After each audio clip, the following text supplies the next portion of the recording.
the App Store rating, Jeff, was it 1.8? 1.8. And remember, 1 star is the minimum. So it's really 0.8 is the was the rating on the app. And how are you doing 100 million of revenue and 45 million of profit with a 1.8 star rating? So we look at this and we just see opportunity.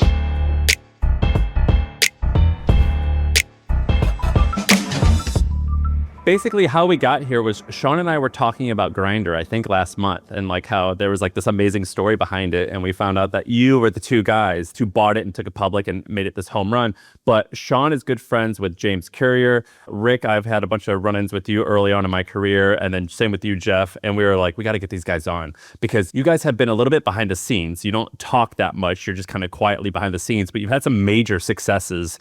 And like, I thought it would be cool to like kind of give you a platform and like tell the story, because I don't think you guys have told a lot of these stories publicly, maybe ever, have you? Not a lot. No, we've done a couple here or there, but no, we have not been out there publicly and talked about what we did at Grindr, but we're happy to today. So let's do story time. How did you 2 guys end up owning Grindr? What is the story of Grindr before you? And then how did you guys get involved and what happened afterwards? I want to hear the Grindr story. Grindr was founded by a guy named Joel Simkai about 15 years ago. And Joel is a gay man who wanted the ability to create an app to find other gay men GPS enabled, kind of like Uber, right? Uber really existed once the iPhone became ubiquitous and people could, see where you are. That proximity, it became, really tight. So he created Grindr. Grindr took off and he ended up selling it to a Chinese company called Kunlun. And then a few years later, CFIUS, the Committee for Foreign Investment in the U.S., forced the sale of Grindr. Okay, so they were worried that the data that Grindr was collecting could be used for, negative ways by the Chinese ownership. Was that first sale a big sale? Like, was Grindr considered like a big success at the time? Because I know some of the dating apps traded like for not that much money early on. Yeah, so I believe Joel sold it for, I want to say 260 million. Okay. So it was a great sale, and he owned 90% of the company. Very few others had equity.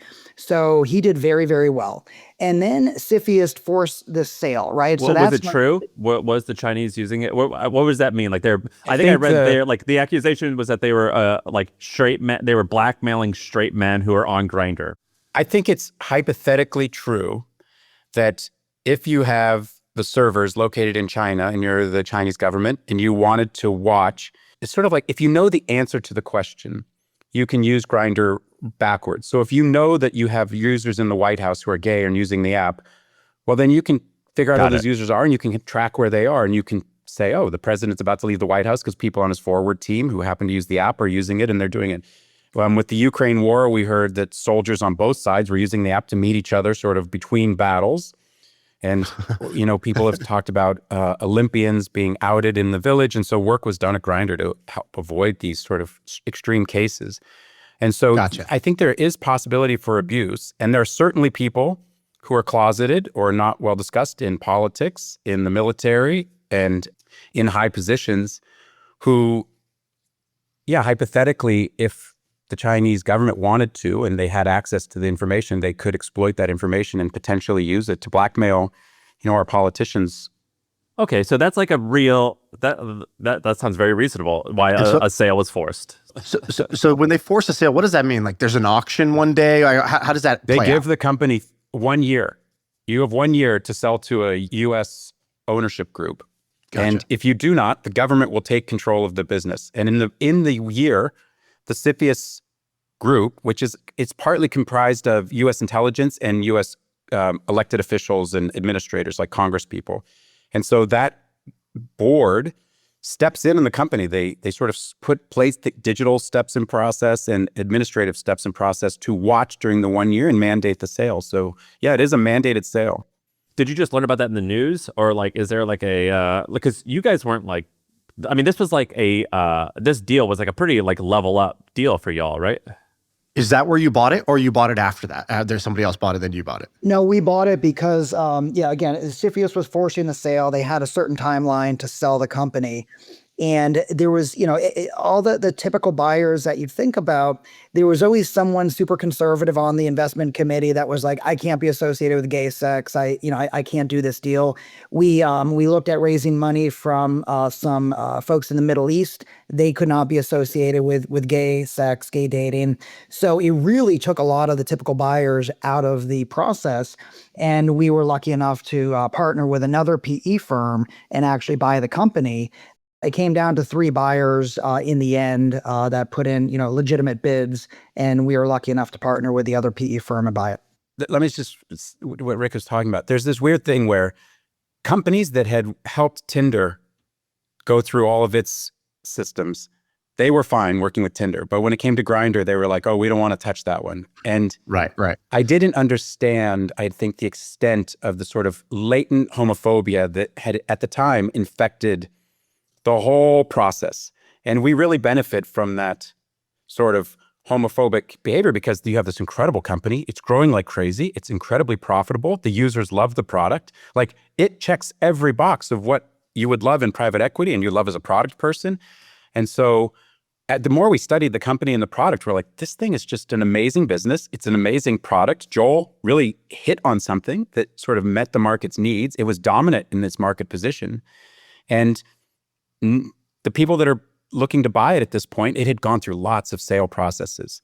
We had heard Playboy had tried to buy it. And, there were all these people that had tried over the years, couldn't come up with the financing or couldn't make the deal work, or they couldn't get the banks to work with them and get the deal done. And so it ended up with 3 pretty non-traditional private equity firms going after it, ours being one of them. As Sam, you said, it was a step up for us. We had not done a deal that was in the hundreds of millions of dollars prior to that. We had done tens of millions of dollars of deals. But when it came time to raise the money for the deal, we raised it very quickly. When we did find people that would listen to us and hear about the business, people loved the fact that we had uncovered this sort of glitch in the system, that this homophobic thing had kept the price down and the deal available to, sort of newcomers to the space. And operators, that was the other thing people loved. They're like, I can't believe you guys have done diligence where you actually have a roadmap for the product, a roadmap for the security, a roadmap for the trust and safety, the moderation. We had done sort of all this work to understand what really the challenges were for the business.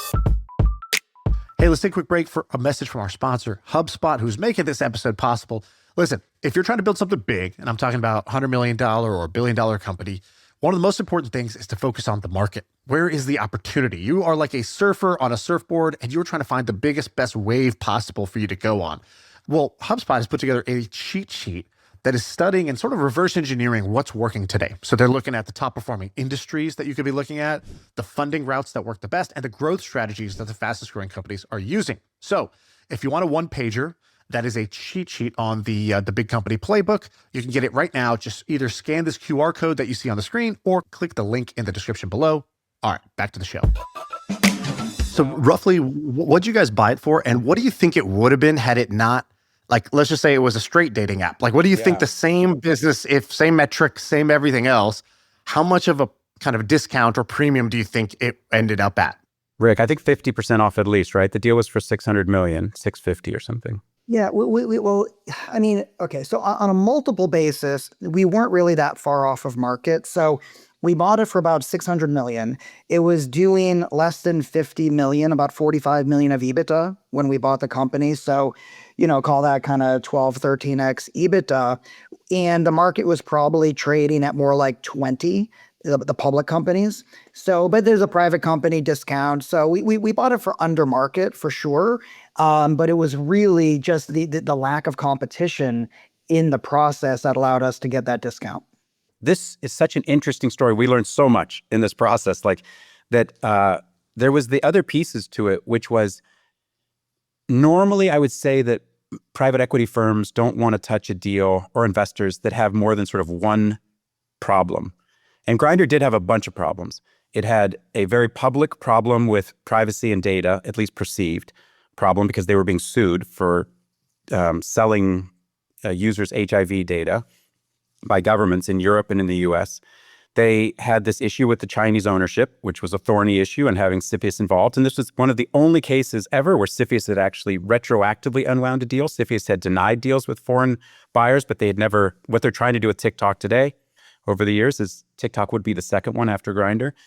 And then in addition, it had a PR problem. And then lastly, it had this sort of latent homophobic problem of people just not wanting to touch the property. So it had this series of problems, none of which bothered us at all. We just were so in love with the business and the product and how much the customers loved the business and how much potential. And there was customer frustration for sure, but they had been sloppy on a lot of product work and a lot of customer care and a lot of modeling. They had made mistakes, not awful, typical mistakes that small businesses where the growth gets ahead of them and they sort of get behind the ball. And because Rick and I had both worked at large companies in addition to startups, we understood the complexity of that jump from when you move from sort of 5 million users to 20 million users and all the complexity and the legal, things and the accounting and all the things that go into the difference in those businesses. We also looked at some metrics that were shocking, which was the App Store rating. Jeff, was it 1.8? Yeah, 1.8. And remember, 1 star is the minimum, so it's really 0.8 is the was the rating on the app. Well, like that was horrible. I think your Glassdoor reviews are like pretty horrible. Like you had it was the management rating was like 19%. I'd never seen anything that low before. I was like, whew. How do you still have a job at 19%? And how are you doing $100 million of revenue and $45 million of profit with a 1.8 star rating? So we look at this and we just see opportunity. We realize this company is severely undermanaged. Clearly from the Glassdoor rating, iconic brand, strong, stable cash flow. But we knew there was a lot of cleanup to do once we got in. And you guys had already had success, right? You sold Tickle for $100 million or so. So it's not like this was your, you didn't have to do this. You had options. You could be doing a lot of different things in life. And you signed up for like a big swing, the biggest swing you'd taken, and with a lot of hairy problems. You're like, oh, it didn't bother me, but I want you to take me in the room because before we get to the kind of the turnaround and the what happened and how you guys did it, I just want to go back because I've been in situations like that before. And I remember feeling like, man, nobody really talks about this. Like I've read a lot of business books, I've heard a lot of business podcasts, but like right now I feel pretty naked and afraid where I don't really know if I'm making the wrong move or the right move because I'm doing a swing that's bigger than I've ever done. I'm in the room. It's unclear. There's still fog of war, right? The story hasn't played out yet. We don't know exactly what's going to happen. It was much worse than we thought too. When we got into Grindr, remember COVID hits in March, the deal's halfway closed. The users dropped 20 or 30, like, it just sort of, this is a location-based, physical, meet-on-site, product. COVID hits. Everyone's locked at home. We had plans to basically live at least part-time in LA from Tampa. So it got worse. And then we got there and we started reading through all the actual data for the business and we're like, whew, this is much worse. Over the 2.5 years, I gained 25 pounds. My cholesterol went up 30%. Like, I didn't see my kids. Like, it was... Nostalgically, I look back at it so fondly. I really enjoyed my time and I did love it at the time, but it was mixed with incredible stress. It was a very difficult role.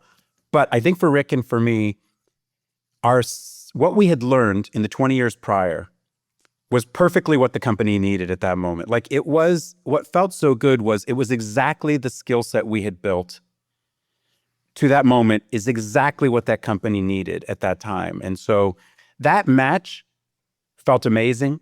And as a product manager, to work on a product where the users were so engaged, I had never seen anything like it, and I probably maybe never will, where the engagement on the product was so high that everything you tried, you either failed or succeeded almost over it. I had run Yahoo Mail before that, and there's an antipathy of the customers don't really care. You come out with amazing features, and they're like, 7% adoption rate over 6 months.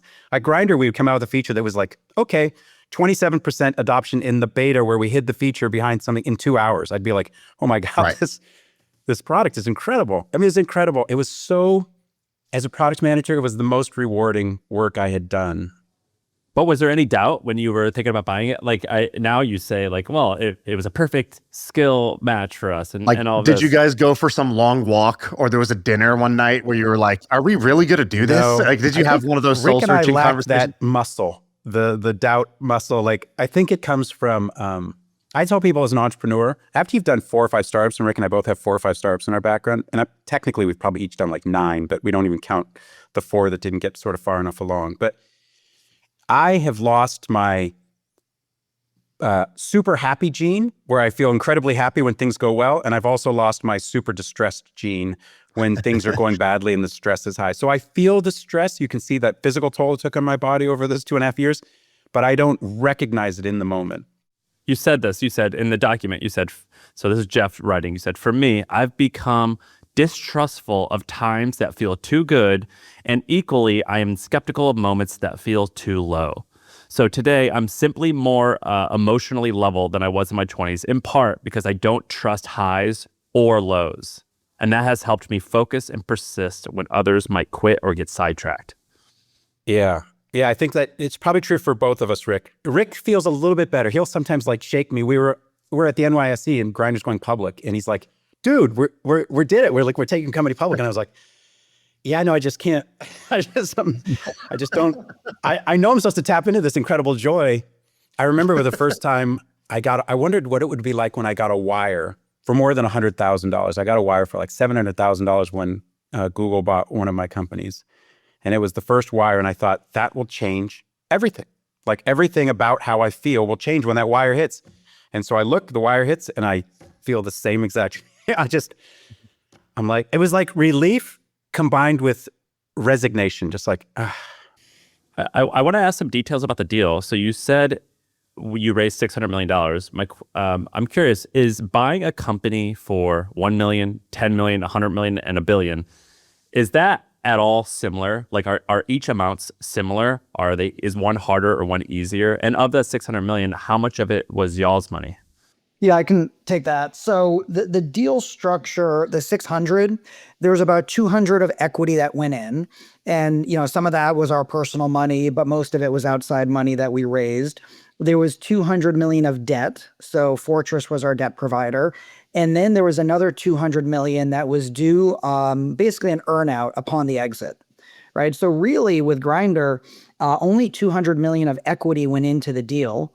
And we can fast forward, or we can talk later about where the exit came out, but it ended up being a very, very good ROE, return on the equity of only 200 million going in. I think that the other answer is it's roughly the same effort and work to raise $1 million as it is to raise $10 million, as it is to raise 100 million, as it is to raise the 600 million. You deal with different players. They may have different questions, but the businesses are all in such different states when you're doing it that the questions exist. There's a skepticism there's an enthusiasm and a skepticism when you talk to the debt guys and when you talk to the equity guys and you're trying to raise money.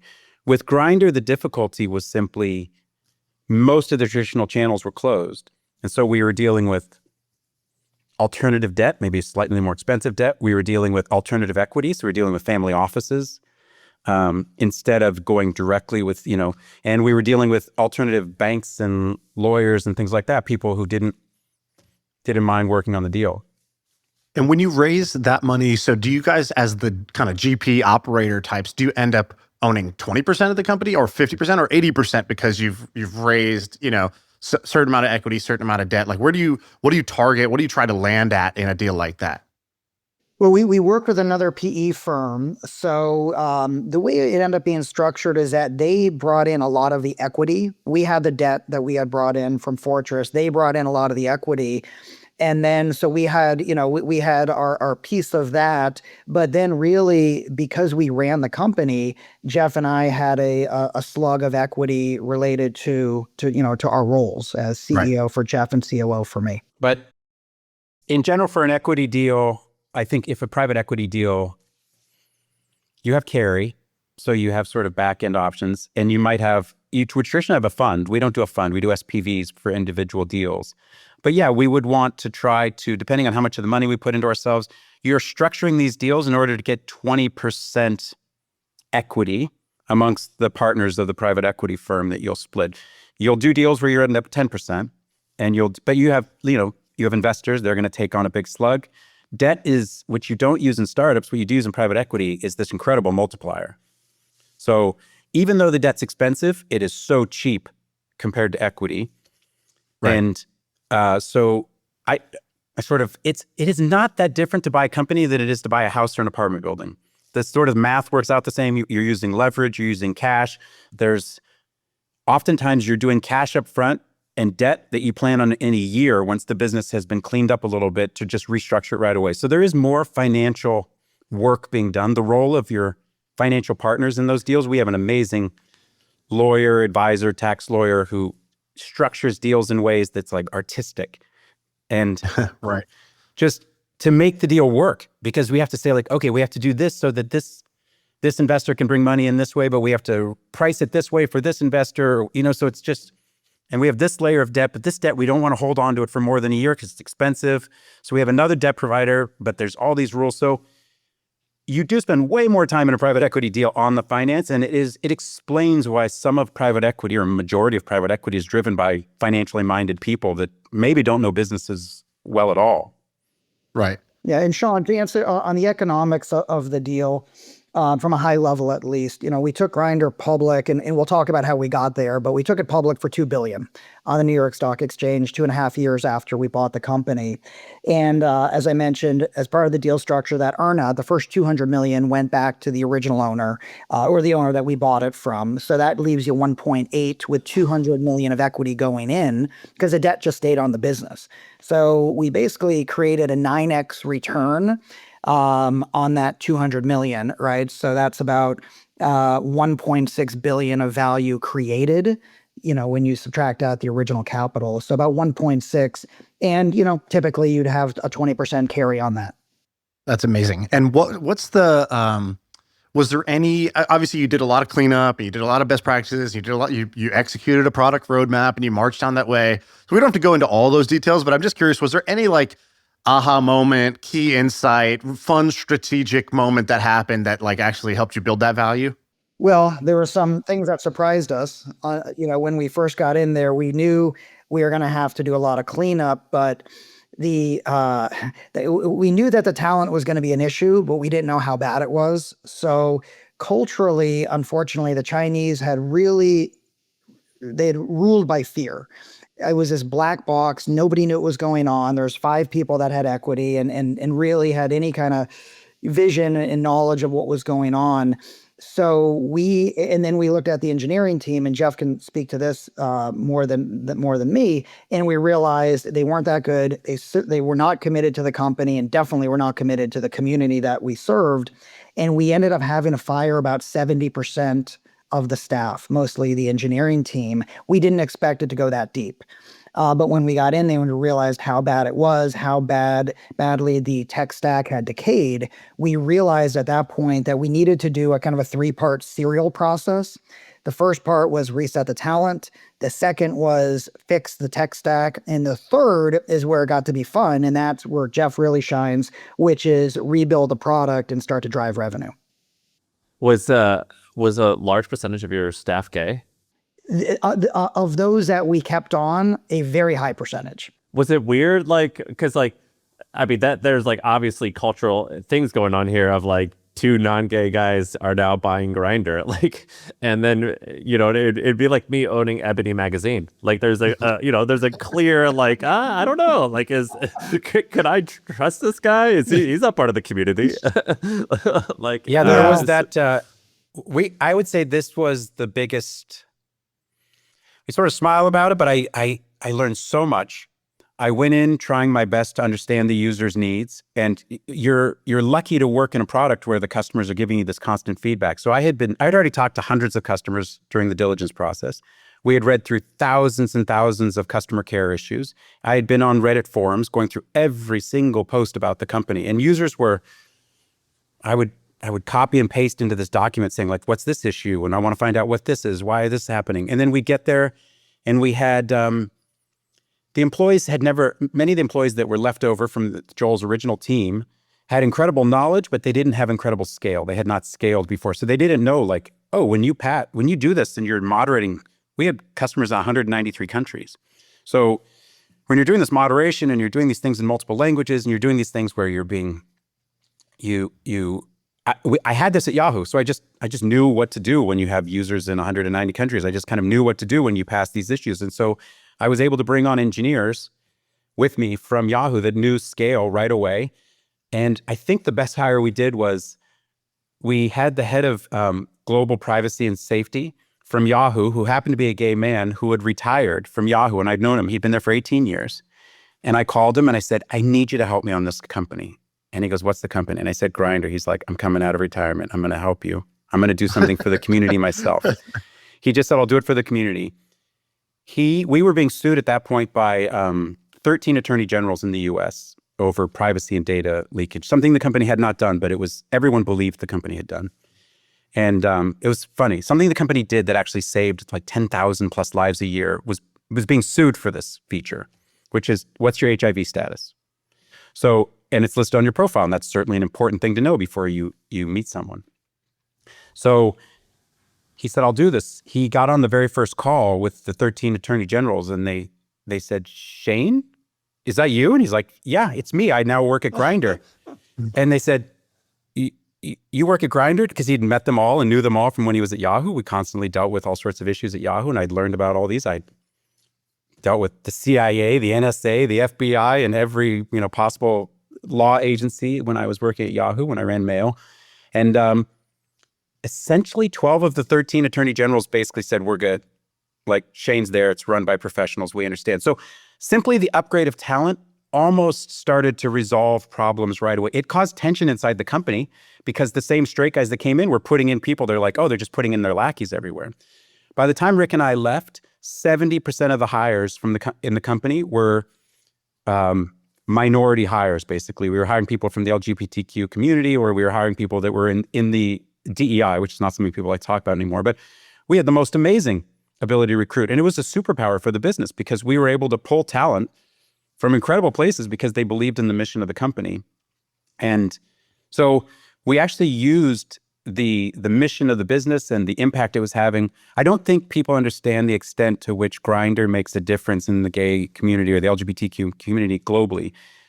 Most of the information you're going to get on sexual education about gay sex or trans people, most of that information outside of English comes from Grindr.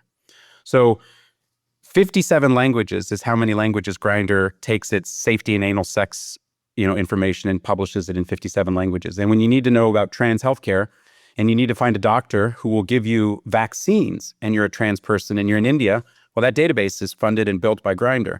So those things that the company does, it creates a mission. It creates all this incredible, but it also is something Tinder will never do. Tinder won't save lives nearly at the rate that Grindr does simply on educating people about safety.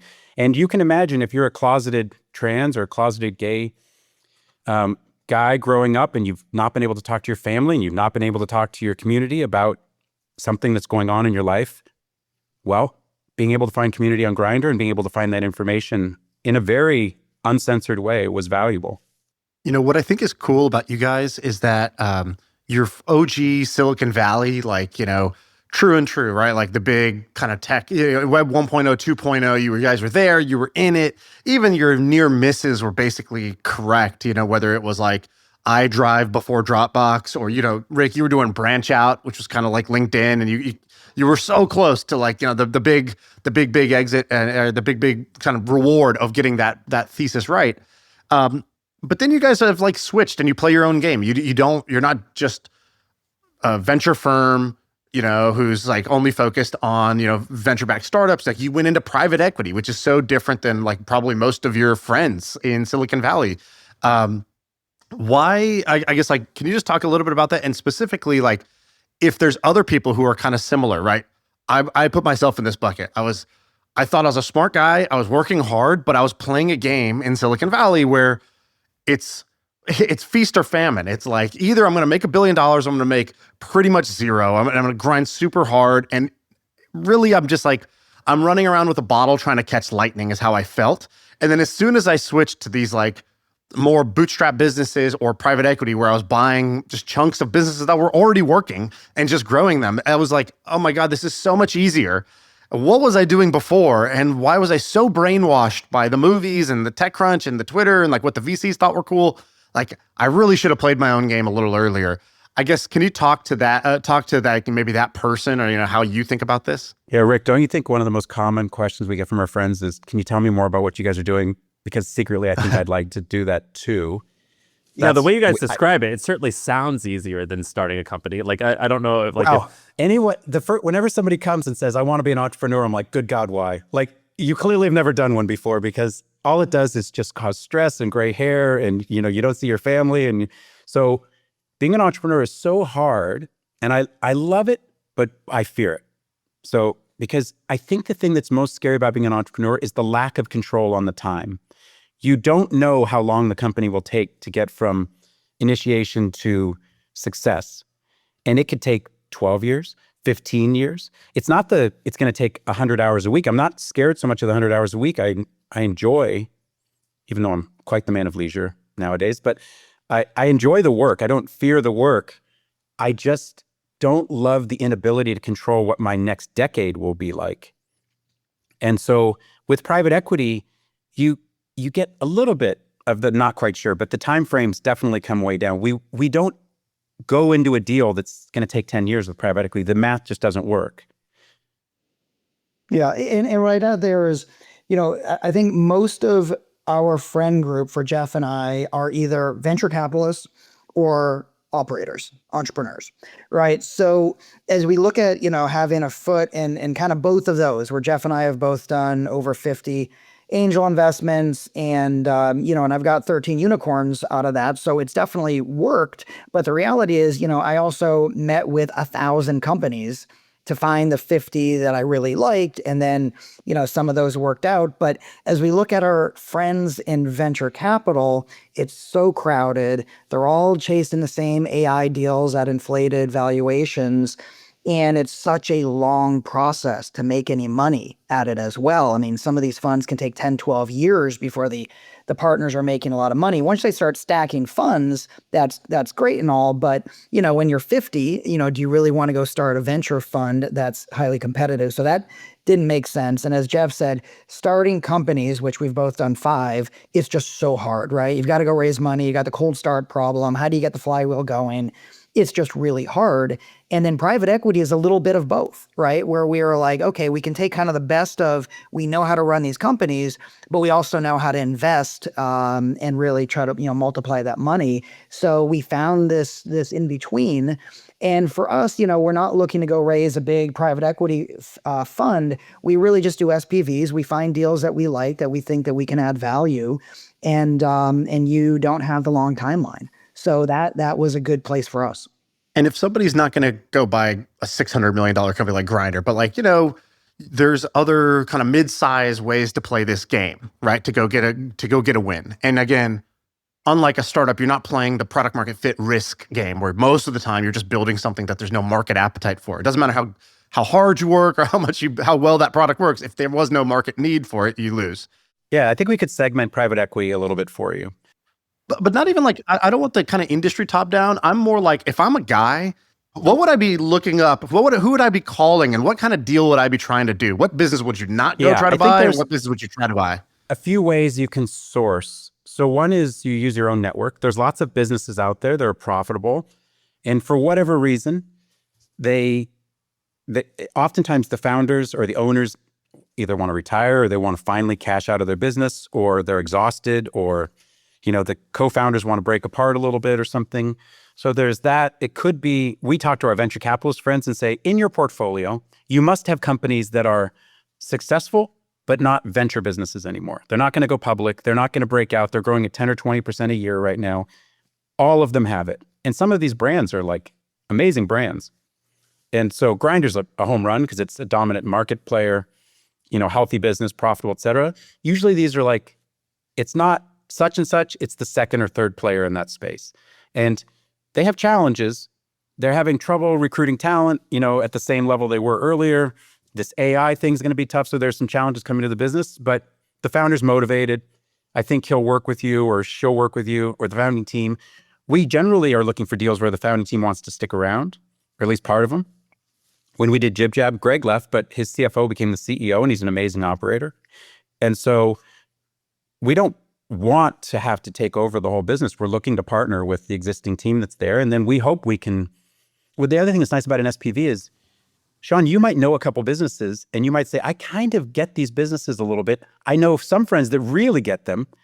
And so with an SPV, you can partner we sort of put together the perfect mix of players. When we did Grindr, our friend Sam Yegan, he had been the chairman of Match Group, right? He had been the founder of a dating service that got bought by Match. Like, he's knew the space inside and out. He had been CEO. So we partnered with Sam. He really brought us credibility when we were raising money from the family offices, and he taught us a lot. He had a great network. We recruited from his network into Grindr that helped us balance out. We weren't just bringing people in that I knew from Yahoo and Google and other startups. We were bringing people in from Sam's network that had been at Tinder and Match Group and these others. And you're almost making it sound like a scheme. It's like, hey guys, here's the deal. This is happening in front of all of our eyes.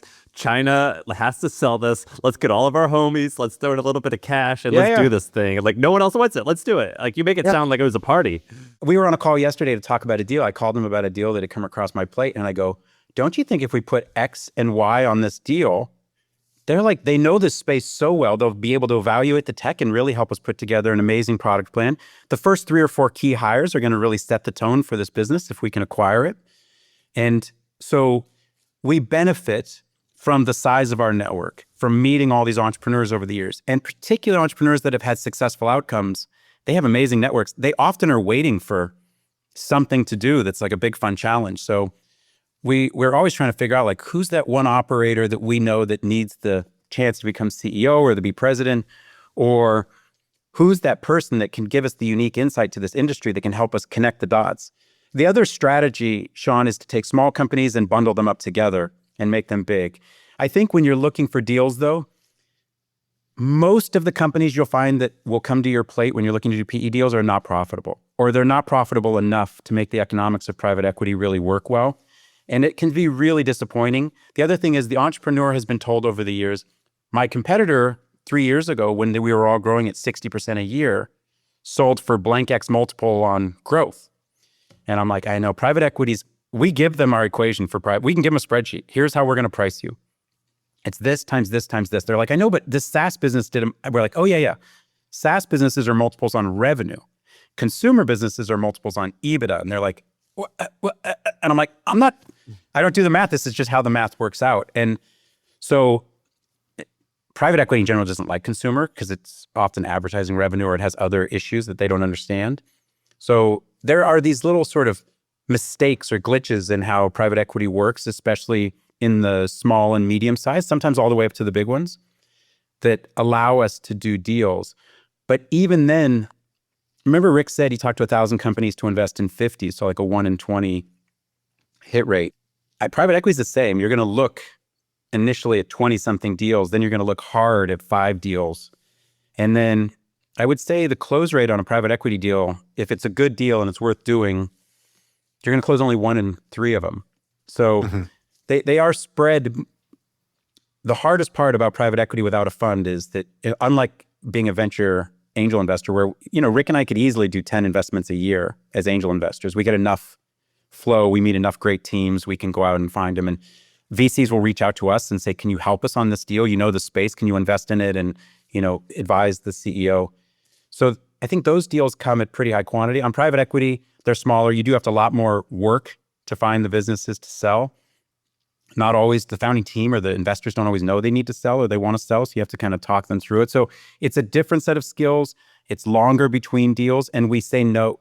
In private equity, the risk has to be really low because you're working on a deal and when we are a small team and we don't have a full fund, you have to make the deal work. It has to pay. It has to pay at least 1 or 2x. So we spend a lot of time on risk reduction, which is different than entrepreneurs. When we're looking at angel investing or even a little bit later, you're always doing the multiple on the 1 in 10 success rate because you're going to have a larger portfolio. In private equity, we're instead doing all the math. We do very little math on what could happen. It's mostly what could happen on the bad side and what could go wrong. And it feels wrong at first, but it feels actually enlightening over time. Like being a chief risk officer instead of like a chief investment officer, really thinking about risk differently and understanding how to mitigate risk, it's made me a much better entrepreneur, if slightly more cynical. Today's episode is brought to you by HubSpot. Being a know-it-all used to be considered a bad thing, but in business, knowing it all, it's everything. Because right now, businesses are only using about 20% of their data unless you have HubSpot. That's where they take data that's buried in emails and call logs and meeting notes. They become insights that help you grow your business, because when you know more, you grow more. You see, being a know-it-all isn't so bad after all. Visit HubSpot.com to learn more today. Were you guys, because like when I think of Jeff, you talked about being a product guy. When I think of Rick, like you, I think you had maybe a consulting background, but you kind of morphed into a growth marketing but also product and just very traditional Silicon Valley CEO. I don't think that as having the skill set of looking at Excel and like running the math and doing the numbers. But is it just not that challenging, or did you just have to acquire that skill? Sam, No, I can't believe my- it hasn't come up yet, but Rick has an HBS degree. So no, There's Sam, the my answer. background is finance. My background early on was finance. So I started my career in corp dev, so M&A and corporate finance, then went to HBS. And then that's where I met James Courier, Shaan, to your earlier call out of James, and we started Tickle together. And I was CFO there for 7 years. So a lot of what Jeff is talking about really is my background, and being able to look at the company, assess the risks. In private equity, you can't take zeros. In angel investing, you can take a lot of zeros, and that's okay. I, on the other hand, am like a numbskull. I have to look up the acronyms in private equity, which are just basic accounting acronyms, all day. I have to literally have it. I'm always like EBITDA, earnings before. I always forget one of the letters. So I'm like the opposite. When I was at Yahoo and I was in charge of billions of dollars of revenue and profit, I still was doing it. I was always like, what's that one mean again? And they're like, that's the profit part. I'm like, I knew it. I knew that part. That's fine. I got it. And then Rick's like, Jeff, just put this vest on and shut up. Yeah, he literally, he just pats me on blended. the head. Actually, Rick and I have chats going on usually during meetings so that he can tell me what all the acronyms mean, or I'll be like, that part's bad, right? He goes, yeah, you don't want those things.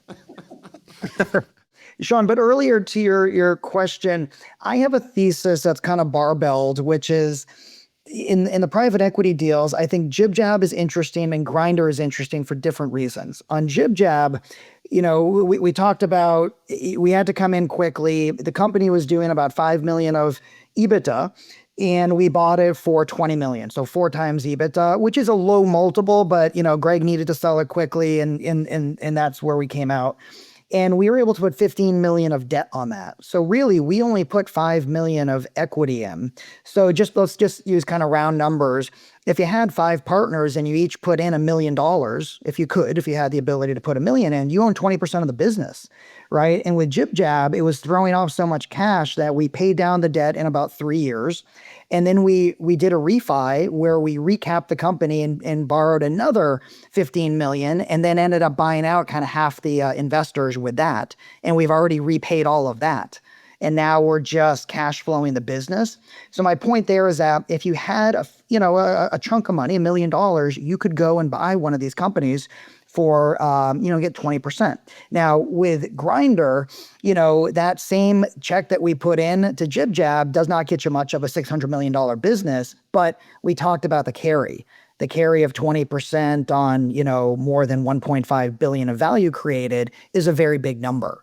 Now with Grindr, it was so big that Jeff and I ran it. Right? With Jib Jab, we have someone else running it. So you could do multiple of these smaller companies and just be a board member or more passive and create a portfolio. Or when you do find the Grindr and you're an operator like Jeff and I, that's when you're like, no, we got to go all in and run this thing.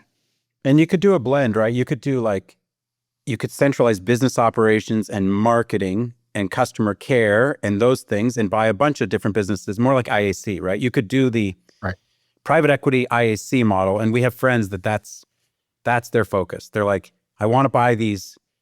And by the way, that can work incredibly well. Bending Spoons out of Italy has an amazing business of buying individual apps, but then using a common set of back-end pieces and engineers. Right. They can reduce the cost by 70%, 80% on a business and grow it because they're really good at the game of how to grow businesses and do subscriptions. So let's play a game. Rick, let's say I'm your nephew and I call you and I'm like, Uncle Rick, I want to get into this business. I'm looking at a bookkeeping business. There's like a commercial brokerage business. And then there's AI. I got to think about is that going to wipe out a business, or is there a business I can go in and bring AI that's going to make it way better? That seems like something I should think about. What should I do, Uncle Rick? I get like generally what I'm supposed to do, but give me a place to look. What's a rock I should go look under? What's a type of business that you think is a good one to go look at right now? So I'd answer in two different ways. The areas that I'm most interested in right now would be AI and crypto, but I don't know if my nephew has any real, expertise or any kind of moat around, the ability to go in and do something in either of those categories, right? Let's assume the nephew can buy Bitcoin and can use AI. He's just not going to build anything in crypto or build the new AI thing. Right. So then those are probably not the categories that I would steer him into, because you really have to know your stuff or you're not going to be able to compete. So then it would probably be, let's go find an existing business with stable cash flow we love recurring revenue, even, consumer recurring revenue, subscription-based revenue is great. Let's go find something that's stable where, the owner is ready to exit and be able to put some debt on that business. And if you can do that, if you can add debt to the business, you get in at a reasonable entry multiple and have some thesis, some way that you are confident you're going to be able to cut, let's say, double revenue in the next, 3, 4, 5 years, and then you're going to get out at a higher multiple. I can do the math and show you why that's a 5 to 10x. The debt, the reasonable multiple, the increase in EBITDA, and the higher multiple on the way out is a 5 to 10x. That's my advice. And how conservative are you when you're thinking of the upside? So, for example, you're saying, so like the big if, there's two big ifs here. There's buying it at a low price, which is one problem. And then there's a second problem of, you just said, can I grow user base or revenue? That's very challenging. Yeah. So the two things there would be, one, to ensure the cash flow is stable, that you're going to be able to repay the debt, right? Or else you lose a whole business and that's a disaster. And the second is that if you don't have a solid thesis on how you're going to increase revenue, you shouldn't be in that company, right? Jeff and I, looking at Grindr, we knew what we would need to do to double revenue. And in 2.5 years, we took Grindr from 100 million of revenue to 200 million of revenue when we took it public. And what was your thesis for doubling? Well, I mean, some of it, and Jeff should jump in here, but some of it was really just upgrading from where the company was at the time. Again, the talent was terrible, the tech was decaying, and they hadn't launched any new products in a long time. So we knew if we could clean up those 3 areas and then apply the Tinder playbook, which Match had done great with Tinder, and Grindr had not applied any of that. We're like, if we just do these things alone, we should be up 50%. If we do them really well, 100%. Yeah, we went through, we went down to a low level. We went to individual screens and said, they're not even using the right buy buttons here. Like, there are just patterns we know that work. You can do these conversions. You can reduce uninstall rates by 10%. You can increase your SEO by blank percent. They didn't have a web version for Grindr. We knew that would be important. They didn't use Boost, the equivalent Boost feature on Tinder. We knew that feature we knew they were underpricing in certain markets and overpricing in certain markets. They weren't doing anything on pricing strategy at all. They just kind of uniformly used pricing everywhere. So that playbook allowed us to put together sort of probably a 3x in revenue. And all we needed was, we needed to double revenue in that time frame. And so same way you would do with risk reduction, we put together things saying, that's good for 10%, that's good for 40%, that's good for whatever. And when we were done with that whole list, we had high confidence that we could grow the business. Our first year was really hard because a lot more disruption happened in the business than we thought. And we had COVID hit, which dropped the business by 30% overnight, and then it recovered. But we still hit our numbers roughly. We came in almost with it because we came in almost within $1 million on every quarter that we wanted to hit off that piece. And by the way, that included like getting rid of advertising in the product. They've reintroduced it since, but like we knew users hated the advertising and it was causing problems. So we didn't want to get rid of advertising in the product, most of it. And so we were trying to cut revenue in certain areas, grow revenue in other areas, increase retention, increase pricing on certain customers. Like some customers were price insensitive and they were just getting too much value out of the product. This is for the folks out there who have a business that does at least $3 million a year in revenue. Because around this point, that's when you're able to look up after being heads down for years building your company, and you realize 2 things. 1, you've done something great, but you're still a long way from your final destination. And 2, you look around and you realize, I am all alone. I've outrun my peers, which means you're now making $10 million decisions alone by yourself. And that is when mediocrity can creep in. My company, Hampton, we solved this problem by giving a room of vetted peers, of other entrepreneurs who are going to hold you accountable, call you out on your nonsense, and help show you the way. Because the fact is that there's only a tiny number of people in your town who know what you're going through and who have been there. And they're hard to find. The biggest risk is not failing. You have a company and it's working. You're going to be fine. But the biggest risk is waking up 10 years from now and saying, shit, I barely grew in business and in life. And for people like you who are ambitious, wasted potential and regret is what we want to help you to avoid. We have made so many of these groups and we have 1,000+ members. And I know this stuff actually works. It can change your life. It changed mine and I know it will change yours. So check it out, joinhampton.com. In the doc you guys sent over before the episode, you talked about like the opportunity in health that you see, kind of like certain health trends or where as an entrepreneur, your spidey sense would start tingling. Can you describe what you're seeing and what you think the opportunity is? This, I think, for Rick and for me, what those areas of disruption coming from crypto and AI, that's really our investment thesis on venture, almost like. So for private equity, those represent high disruption points, which can transform a space. They can disrupt a space. They can take, big players and make them weak players and vice versa. So there are plays in private equity for these, but there's a lot of unknown in those that make private equity more dangerous for the next couple of years, because businesses that have been very stable for a very long time have become potentially unstable from disruption. On the investment side, that's the perfect time to invest, right? Even though people are saying there's a bubble right now, if you just take a macro level of the next decade, will there be more disruption, more wealth generated over the next decade, regardless of like if individual prices for companies are overvalued in the short term or the long run? It's kind of like, was Amazon overpriced in 2000? Sure, but was it overpriced by the next 20 years? No, it was underpriced by the next 20 years. So as an investor, AI does some things really well, and it does things well when there's a lot of documentation. And there's a lot of documentation in legal, engineering, and in medical.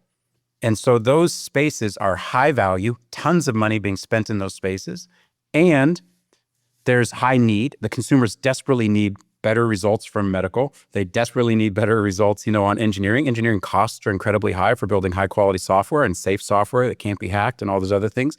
And so as you look at these areas, that's why I think those areas are ripe for disruption. It's not like an unknown thing. If you talk to the major VCs, they'll tell you, these are the areas we see. Entertainment as well is one. I think the downside of entertainment is there's sort of a insiderness and a protection of IP and a legality to the entertainment industry that's always made it a little bit delayed on adopting or seeing disruption. We see it in the long run. We tend not to see it as quickly. Like that's why Napster didn't work. And, what Spotify came in for later really had been done already, but just didn't happen because of some of the pieces. So I do like those spaces. I think as we were talking earlier about private equity, it's what makes me a little nervous. If I'm looking at deals, I'm like, there was other disruption on the consumer side, which was when Facebook lost its ability to see data because Apple changed its rules in iOS 14. That broke so many small businesses. It literally just broke businesses. They could acquire customers before, and they could no longer acquire customers. And so what was seen as like this, it's bad for, we're going to fight back against Facebook. It really was an action that Apple took that hurt so many small and medium-sized businesses. So on the consumer side, the repercussions of the inability to acquire customers at a sort of reasonable price has destroyed so many businesses. And it's made private equity sort of interesting in this space now, because where can you acquire customers when acquiring customers through advertising on Google and Facebook and Meta platforms is just so wildly expensive. This, and what about this agency AI thing?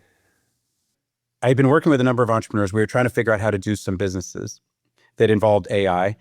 And I just kept saying, but how does this work if we can't talk to the old internet? Like if we can't talk to TripAdvisor and we can't talk to Ticketmaster and we can't talk to NBA.com, like if we can't do any of these things, how exactly does the world transform where I have an agent that helps me plan my weekend or my trip to New York City and all these things? And so there were all these companies starting that were building agents inside websites where and I don't like this theory that there'll be a million LLMs out there. Every time I go to a website, I have to talk to an agent.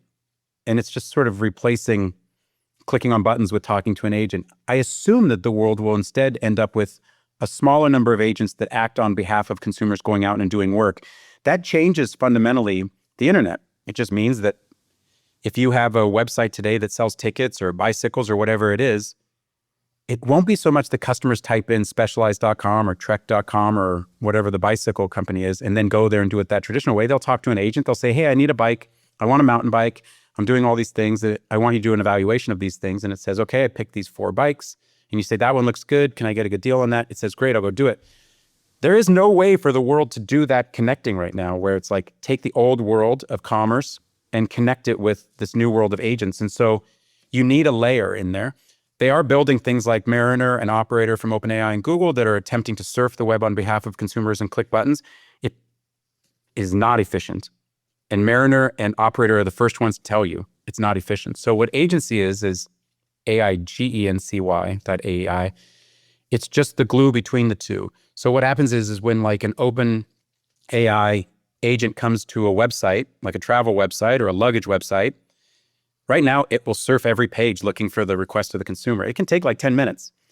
With ours, we just redirect that traffic to an interim agent that doesn't intend to ever talk to consumer. It's not an agent that's gonna, make you feel good about yourself. It just talks to an agent that talks to other agents. So agents is, how can we retroactively take the Web 2.0 world and the commerce world and allow it to talk to this new AI-enabled world? And so I had learned a while ago that typically a lot of the ideas I have for startups required a step that I assumed would be there, but I didn't know who was going to do it. And this time I wanted to be one of the guys that worked on the interim steps, because I think those create incredible value. We see it over and over again. It's like the guys that are doing data centers and the guys that are doing the layers of sort of strapping on top of these LLMs.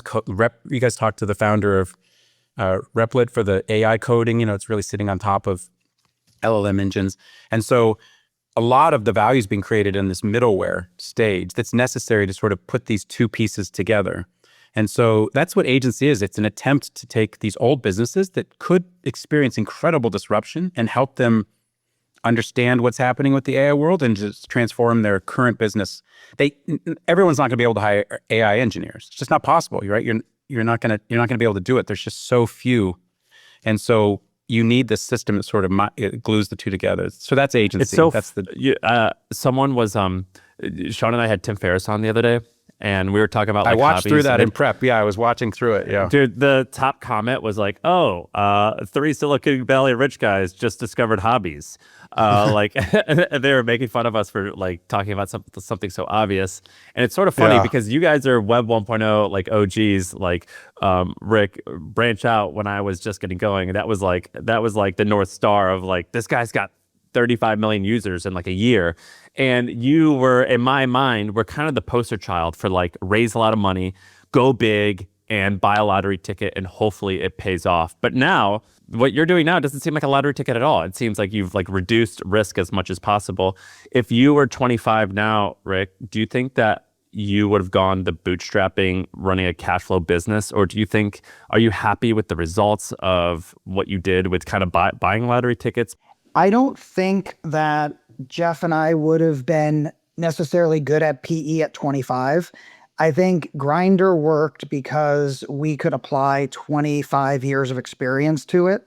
So I don't think, I think the right call was get that experience at 25. I think that's when James and I founded Tickle. I think I was about 25. And get all that experience, build that network, and seen the movie 1,000 times and know how it ends, and then apply all of that to the bigger opportunity. So yeah, I wasn't ready back then at 25. Yeah, and I think that the risk, I think it's great to go big. But I do think that there's a reason that entrepreneurs in their 20s, we say freshmen and seniors make all the money in the venture business, like in the entrepreneur business. So you either don't know the rules, so you go into your business and you break a bunch of rules without knowing, or you know all the rules and you build a business that sort of takes advantage of the weakness of a market because of the rules. And it's the sophomores and juniors who kind of mess stuff up. And typically, as an investor, I see this as like, oh, they're a director or a senior director coming out of Meta or Google. They have incredible experience, and now they're ready to do a startup. These typically have made not great entrepreneurs. But entrepreneurs that drop out of college or, some of the group that Y Combinator sort of focuses on that are really scrappy. We see a lot of amazing disruption there. And then people that have spent 20 years in the industry, the risk for that startup may look not as high, but the outcomes can be incredible, right? Like Salesforce.com. I mean, that's an incredible, but that's industry experts trying to figure out like, wow, this trend of moving online to the cloud with apps from Oracle sort of on-prem, it's kind of a boring, felt revolutionary, I guess, at the time, but I mean, it was sort of obvious. But still, an incredible amount of value was created. So I think value gets created at both ends. And it's true, we're experienced, so we tend to be more seniors. And so the kinds of things we do, they look lower risk.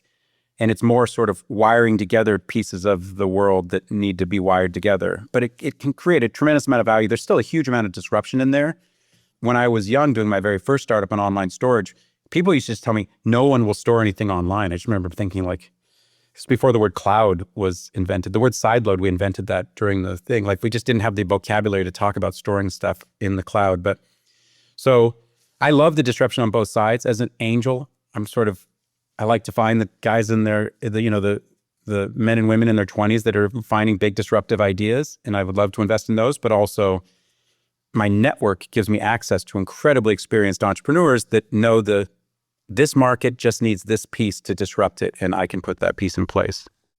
Well, one of the other fun things about being in the game for so long is that you've probably met a lot of the main characters today back at their superhero origin story. So like, I don't know, but like, Elon, or, you guys were pre-YC. So like, Paul Graham, Sam Altman, whoever, the players who have gone on to do like really interesting things, Zuck early on, are there any cool stories? Like, who are these, what were these people like? I did my first deal with Travis from Uber. I did my first deal with Travis when I had iDrive. He started a company called Scour. He was out of UCLA with 5 guys. So Jason Droege and Travis, they did Scour. I did iDrive. I had the largest collection of MP3s in the world on my file system. They had the largest video and music search engine built ever. We put the two together. It was unbelievable. It was the most incredible thing. Travis was an incredibly difficult guy to do business with back then, and cutting and strong and threw elbows. His team was really talented and their tech was awesome. And so, yeah, I got to know Travis when he was 24 or 25. And did he have the it factor then? Listen, I've met so many of these guys that you and I know now to be billionaires, when they were very, very young. Zobni was started in the same dorm room of Dropbox with Drew. So my founders of Zobni that I did and sold to Yahoo, that was started with Drew. They both were Y Combinator's class, I think, 2 and 3.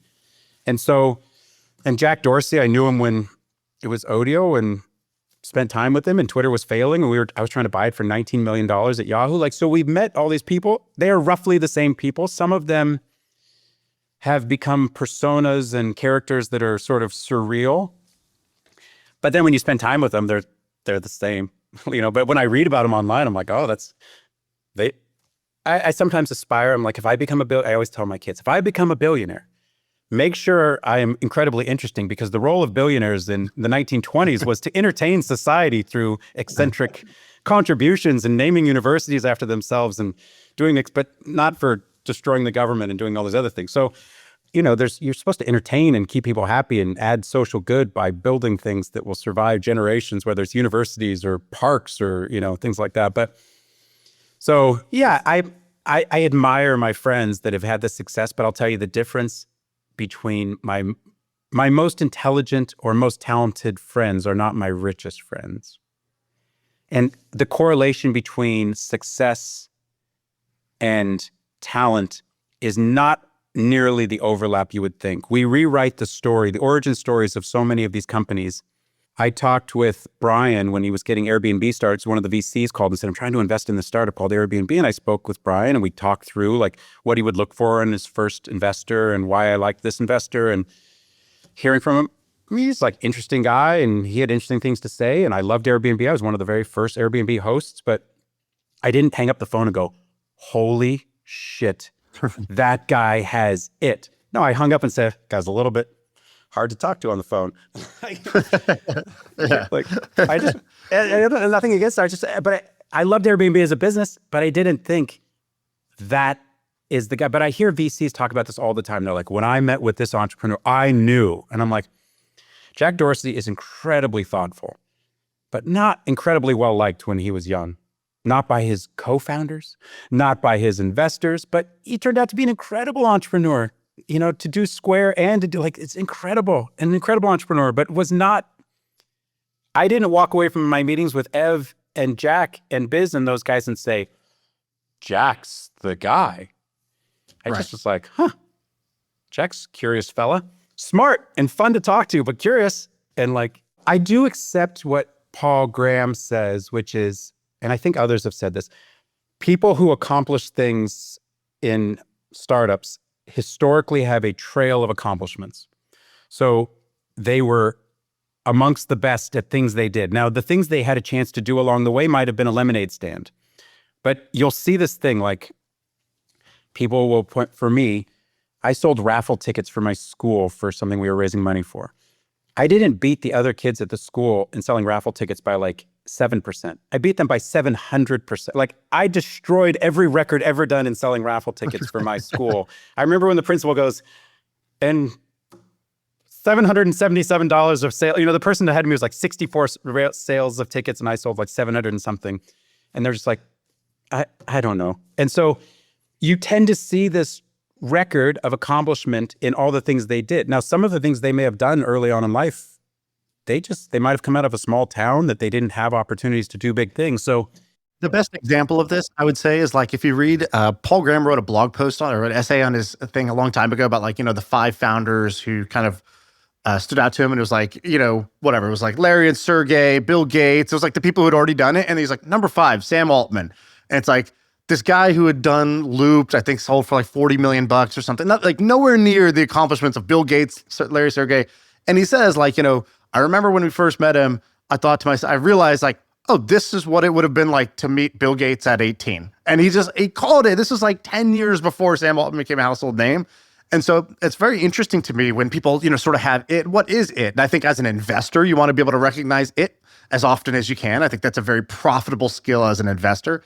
I think as an entrepreneur, you can actually develop it. You can start to steal, you know, pieces of other people's games. You know, if you notice that somebody's really good at doing something, or you notice, oh, I thought I was good at this. Now I know that there's actually more room to grow there. Great. I'm going to keep working at that. It sort of resets the thing. Yeah. So, No, there probably is some, I think Paul is sort of unique in his ability to sort of put really complex ideas into simple ideas and turn those into action. So I think that's Y Combinator had such incredible success in identifying the right founders in its first 3 or 4 classes. That was really incredible. They're now like doing 600 or 700 companies per class. And so they'll probably through the numbers say that they're identifying these things, but it had not been quite the persistent system that they were in those first like 4, 10, when they were doing Boston and the Valley, they were going back and forth. He and Jessica were going back and forth between Boston and the Valley. That was probably the best hit rate. Like Ron Conway's hit rate for SV Angel in 1 was unbelievable. He had like a multiple 100x on SV Angel 1. SV Angel 2 has been good. I mean, it's a good fund. Then 3 is good and 4 is, but SV Angel 1 was incredible. So lots of people who say they have these incredible skills for identifying talent. I think in general, it's like a historical thing we rewrite, but you do meet some entrepreneurs who are competitive or ambitious in a way that being a sociopath and being a good entrepreneur, it's like the circle comes very close to touching. And I realized somewhere along the line, I love doing startups, but I just don't have the sociopath gene in me. I would say there's a level of success amongst entrepreneurs that it may require a level of sort of drive or competitiveness that maybe is so far out on the uniqueness thing. But when I hear about y'all's success, I mean, that's like something I aspire. I mean, I aspire to achieve what you've achieved, and you don't seem you seem pretty genuine. I've known Rick. I've known of you for many years, and you seem like a pretty stand-up dude. Just hit it, if our first startups had been wildly more successful, had iDrive, had I found somebody offered me $275 million for iDrive when I was in 2000, and I was like, I'm raising it $400 million. You know, screw it would have changed.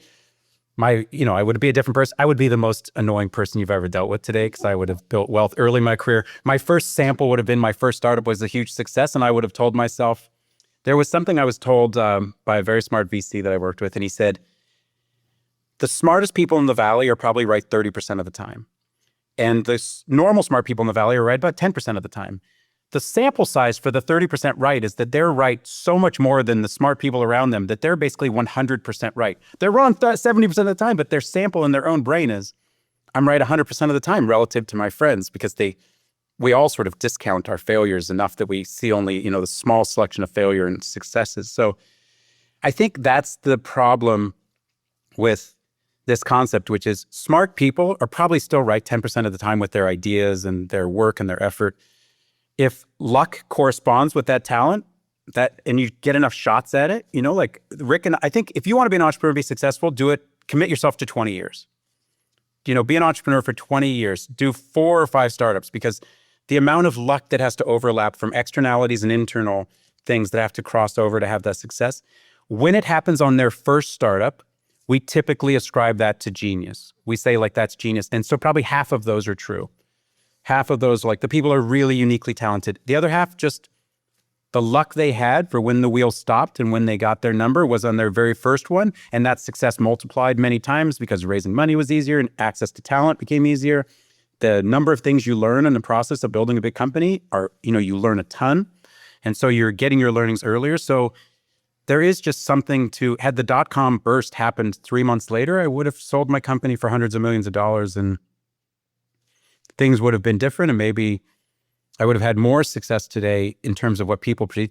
But I've had great success. I'm super happy.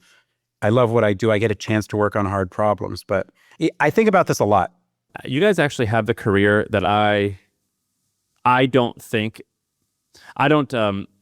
myself having this, but the way that you describe it, I'm like, that sounds amazing, which is you sort of have projects. I think Shaan tends to do this quite well, where he finds a project and he gets in and it ends up being quite successful. You guys have done that where it's like every 3 or 5 years, it seems like you have like a new thing. If you look at your LinkedIn, it's like a chapter, very clearly chapters. Whereas what I tend to like is like multi-decades on the same thing, which the way that you're describing your life now, I'm like, that sounds pretty amazing. That sounds pretty fun. Can you speak to that because you also said you're like PE doesn't work for 10 years. And I'm like, oh, that's it? It doesn't even work for 10 years. It works for only 4 years. That's it? That sounds amazing. No, I think there's an evolution. So that's probably why it looks like on a resume, it's every 3 to 5 years. What I've tried to do is find people that I really respect. And Shaan, to your, earlier question about, finding those people early, I can give you 3 examples. One would be James Currier, who, was my classmate at HBS. We grew up 4 miles from each other in New Hampshire, never knew each other until business school, but he was someone that stood out as one of the brightest guys among all the students there, which is a high bar, right? So, James is one of my best friends. Jeff, one of my obviously closest friends as well. Jeff, brilliant product mind. And another guy, Naval Ravikant, and Naval was someone that I met 20 years ago, and I give him a lot of credit. He was the guy that got me into angel investing, gave me a lot of good advice around that 15 plus years ago, got me into crypto 11 years ago. And he was someone that I just saw as just a really, really big brain.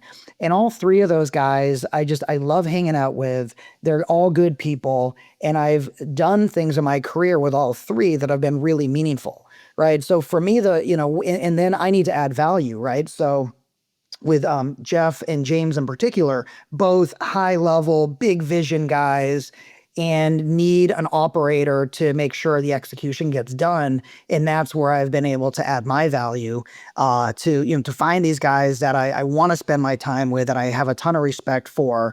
And I think that's a good life philosophy, right? So the 5 people you hang out with the most, you tend to take on their thinking, their mannerisms, the things that they say.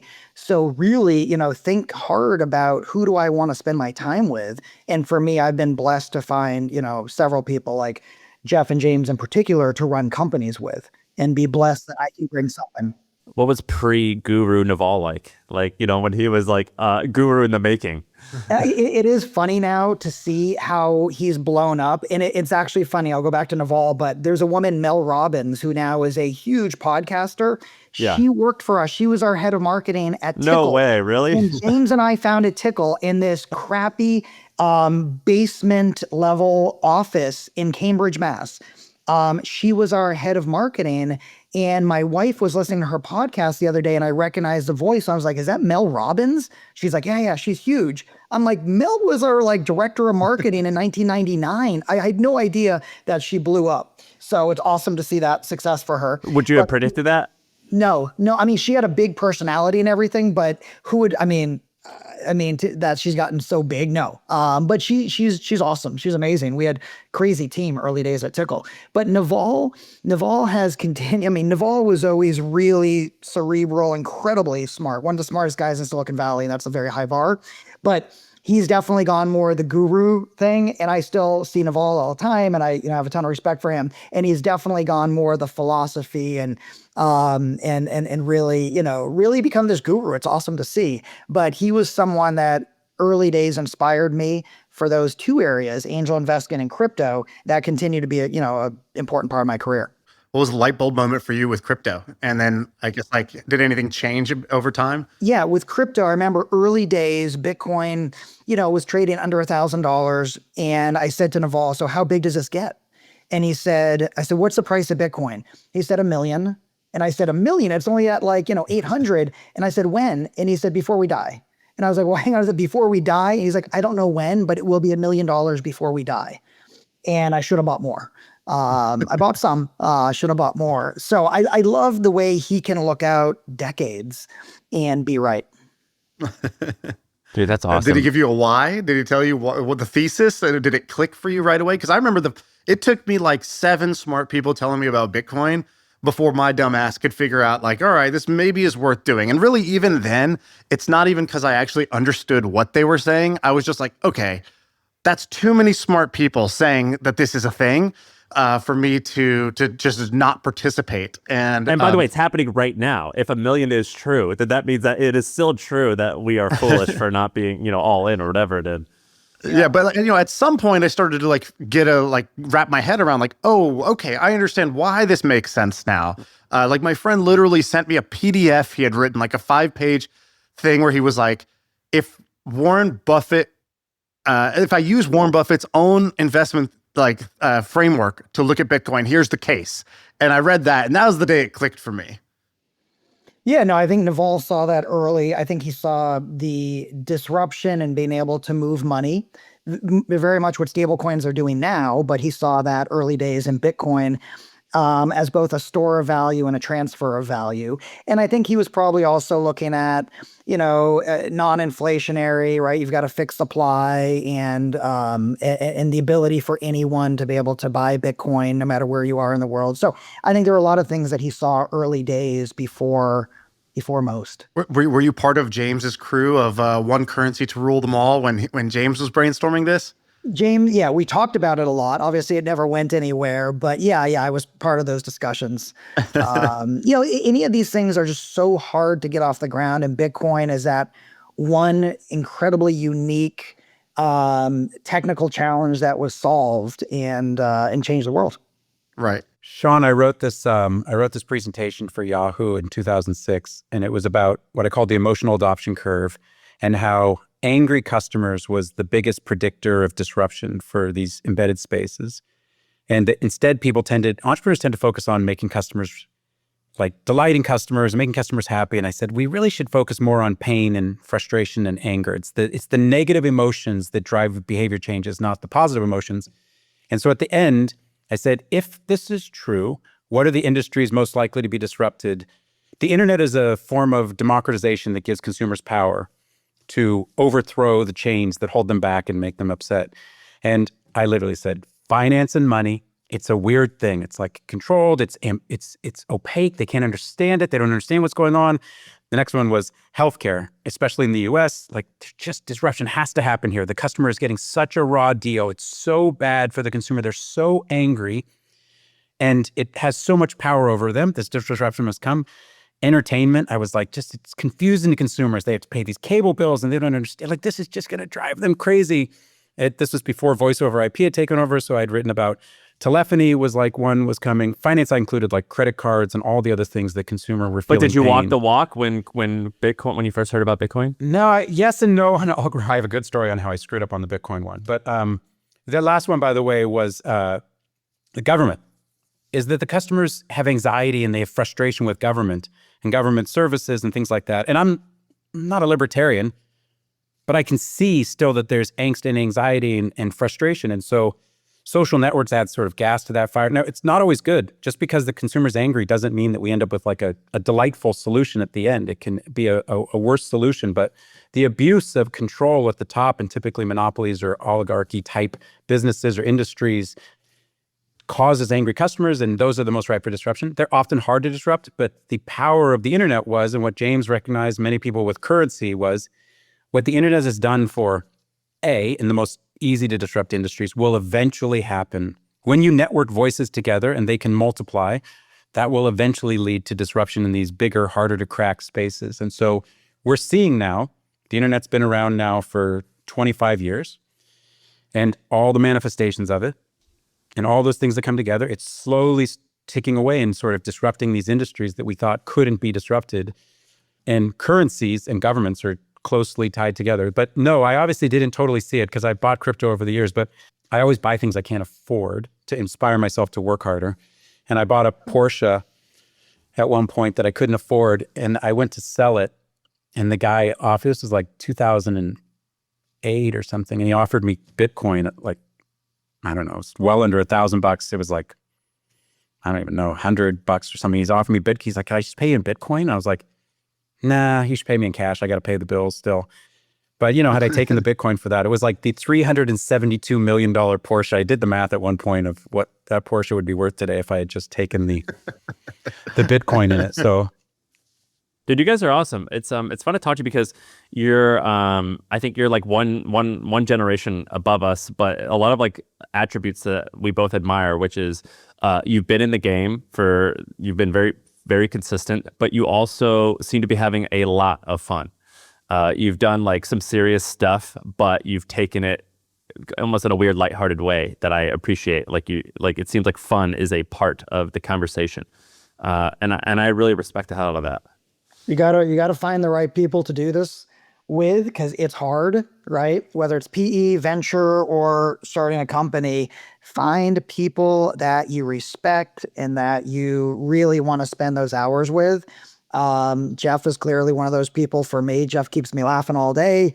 He's hilarious, but also, as you've heard today, incredibly insightful and so good at what he does. So go find your partner if you're going to do this stuff, because it's hard. That's awesome. Well, we appreciate you guys so much. Yeah, thanks for coming on, guys. Yeah, thank you. That's it. I feel like I could rule the world. I know I could be what I want to. I put my all in it like no days off. On the road, let's travel, never look. This episode is brought to you by HubSpot Media. They have a cool new podcast that's for AI called The Next Wave. It's by Matt Wolf and Nathan Lands. And they're basically talking about all the new tools that are coming out, how the landscape is changing, what's going on with AI tech. So if you want to be up to date on AI tech, it's a cool podcast you could check out. Listen to The Next Wave wherever you get your podcasts.